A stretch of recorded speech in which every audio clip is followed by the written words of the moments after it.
नमस्कार, स्वागत आहे तुमचं सिम्पली मराठीमध्ये।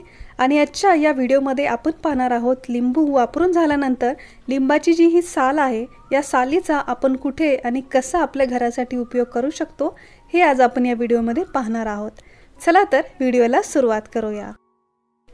बरेच दिवस काचेची भांडी वापरून झाल्यानंतर तुम्ही नोटीस केलं असेल की रोजच्या साफसफाईमध्ये सुद्धा ही काचेची भांडी स्वच्छ होत नाहीत। त्यावरती एक प्रकारची पांढरी लेयर दिसू लागते। त्याचबरोबर याच्यावरती जी चकाकी असते ती सुद्धा निघून गेलेली असते।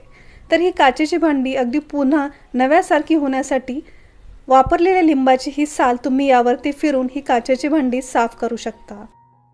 काचेच्या या भांड्यांना लिंबाची ही साल फिरवून त्यानंतर स्वच्छ पाण्याने ही धुवून घ्या। तुम्ही पाहाल यावरती जो पांढरटपणा होता तो नक्कीच दूर होईल। त्यासोबतच ही काचेची भांडी अगदी नव्यासारखी चमकतील।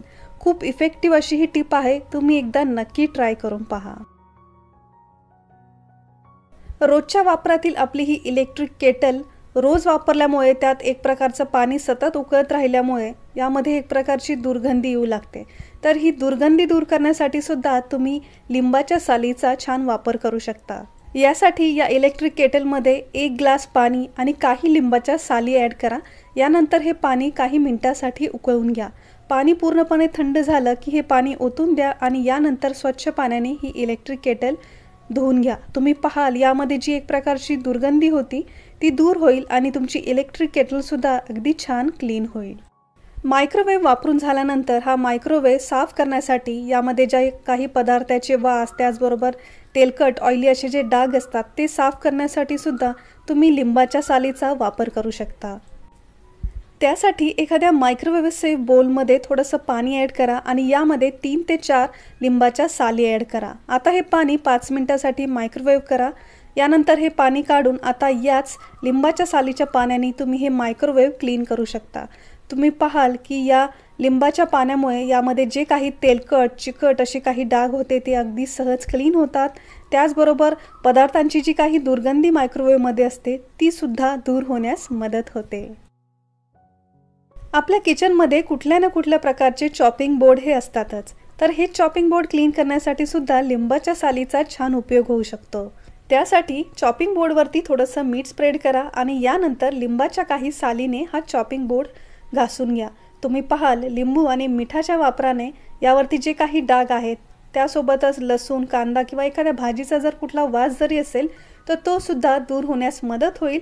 आणि यानंतर स्वच्छ पाण्याने हा चॉपिंग बोर्ड धुवून घ्या। तुम्ही पाहाल तुमचा चॉपिंग बोर्ड अगदी छान क्लीन झालेला असेल।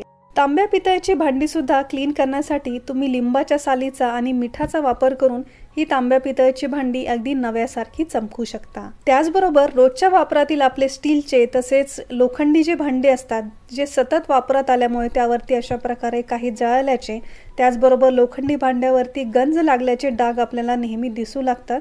तर हे साफ करण्यासाठी सुद्धा लिंबाच्या सालीचा छान वापर होऊ शकतो। याचा ऑलरेडी एक डिटेल व्हिडिओ आपण चॅनलवरती शेअर केलेला आहे।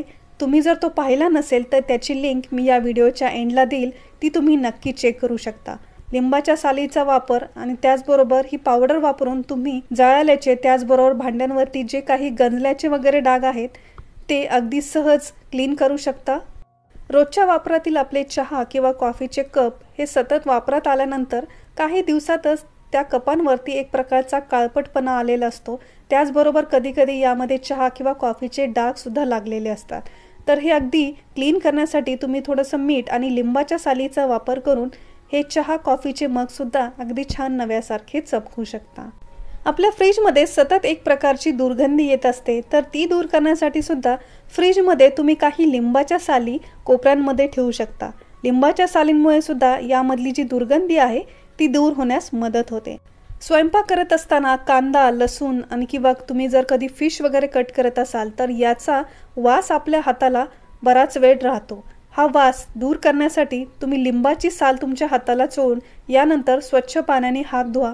तुम्ही पाहाल लिंबाची साल चोळल्यामुळे हाताला जो काही लसूण कांदा किंवा माशांचा जो वास असेल तो नक्की दूर होईल। लिंबाच्या साली फेकून न देता या सालींपासून तुम्ही लेमन इसेन्शियल ऑइल त्याचबरोबर लेमन फ्लेवरचा एअर फ्रेशनर सुद्धा अगदी सोप्या पद्धतीने घरच्या घरी बनवू शकता। तर लिंबाच्या साली फेकून न देता अशा बऱ्याचशा कामासाठी तुम्ही या लिंबाच्या साली वापरू शकता। आय होप की हा आजचा व्हिडिओ तुमच्यासाठी नक्कीच उपयोगाचा ठरला असेल। तर या व्हिडिओला एक लाईक नक्की करा आणि अशाच नवीन आणि तितक्याच उपयोगी व्हिडिओज पाहण्यासाठी सिम्पली मराठी या चॅनलला सबस्क्राइब करा। सबस्क्राइब बटन समोरील नोटिफिकेशन बेल सुद्धा प्रेस करायला विसरू नका।